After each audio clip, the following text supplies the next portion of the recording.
Guys, in today's video we're going to be installing the radio and the bezel into Hoopty, so stay tuned. You're going to need a set of strippers. These are a buddy of mine here at work. A soldering iron with some solder. And if you want to make it look official, or just want to make sure that there's not going to be anything touching, you can use some heat shrink, which I have here. I don't know if you can see. I don't know if it'll focus, but some heat shrink here, or you can just wrap the exposed wires in electrical tape.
Lovely Ford.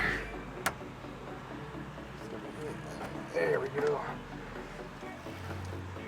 There she is.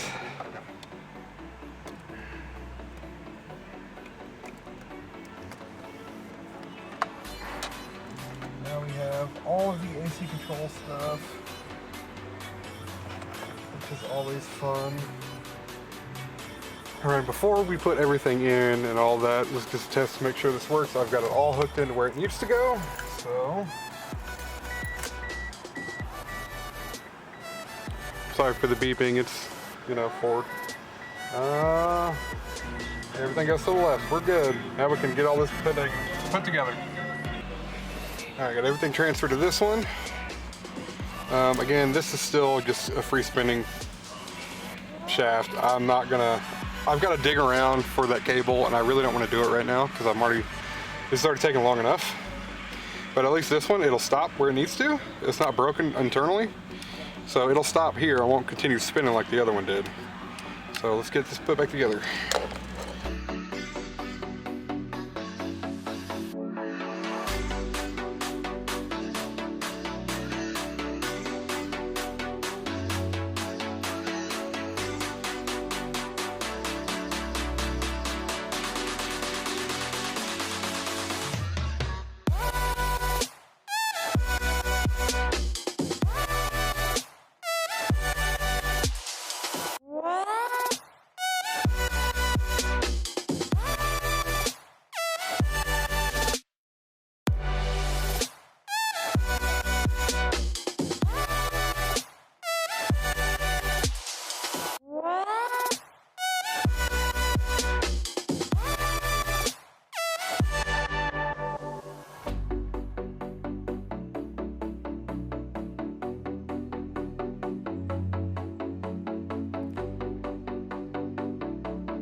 All right, that's it for today's episode. I hope you guys enjoyed it. It looks great to me. I'm pretty happy. There's like one nitpick that I have, and that is the edges. Since the bezel itself is curved and the radio is not, there's a little bit of a gap, and I can show you guys what I'm talking about. Right around here, there's a little bit of a gap right here, up on top and down here at the bottom too as well. There's a tiny gap, but it's because this curves right here. This top piece curves, and this is a complete straight line. So the only way I can really do that is if I make my own like trim piece right here for the radio, and I have it curved to where it'll sit flush against here. But man, I'm happy with this. This turned out great. It matches the headliner pretty well. I mean, you guys see the colors, the purple, the blues, you know, some of the oranges and the yellows. Like it looks great. So I think the next episode's probably going to be the shift boot. I'm not sure yet. Yeah, I'm happy with it. It looks fantastic, and I hope you guys do. So until next time, I'll see you guys later.